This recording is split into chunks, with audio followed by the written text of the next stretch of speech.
la fréquence, en fait, c'est tout simplement le quotient de l'effectif de la valeur par l'effectif total. Alors, ici, je vais reprendre ma série avec mes élèves et puis le choix du dessert.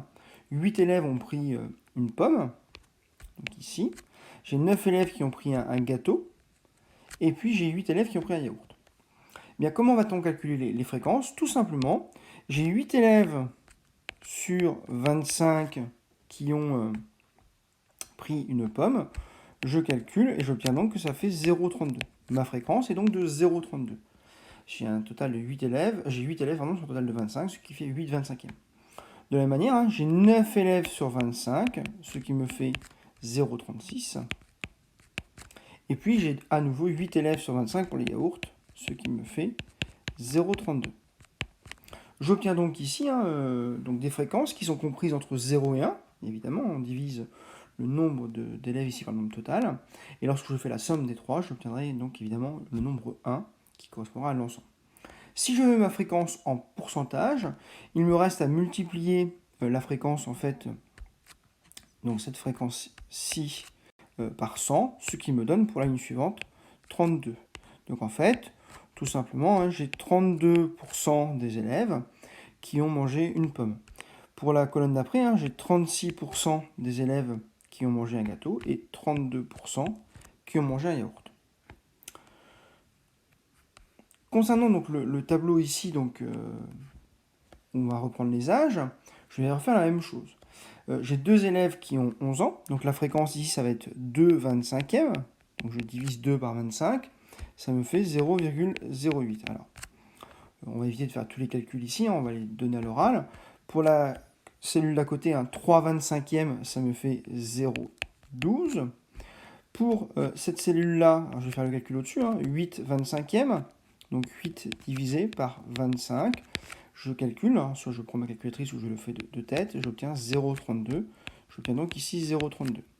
Pour cette cellule-là, je fais 4 divisé par 25, et là j'obtiens 0,16.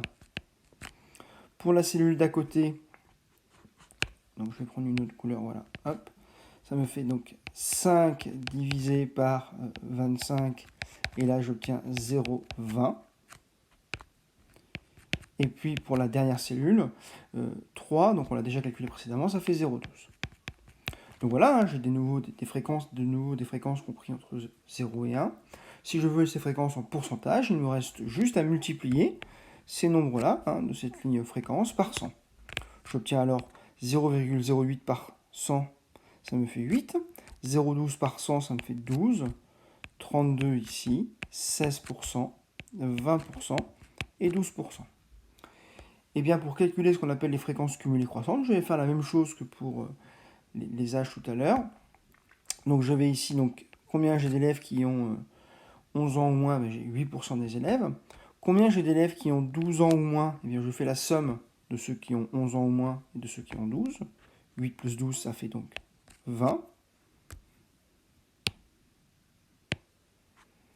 Ça fait donc 20% des élèves qui ont 12 ans ou moins.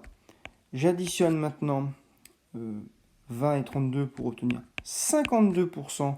Alors là, on va l'écrire, hein, pour une interprétation pour cette case-là, c'est que j'ai 52% des élèves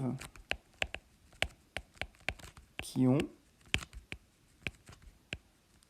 moins de 13 ans. 13 ans est inclus. On verra dans une prochaine vidéo que ce nombre aura une importance dans ce qu'on appelle les caractéristiques de la série statistique. Je poursuis, 52 plus 16, j'obtiens donc 68, donc 68% en 14 ans en moins. 68 plus 20, ça fait 88, donc j'obtiens ici 88%. Et puis enfin, 88 plus 12, 100. Donc c'est rassurant, je n'ai pas fait le calcul, j'obtiens donc que 100% des élèves ont 16 ans ou moins.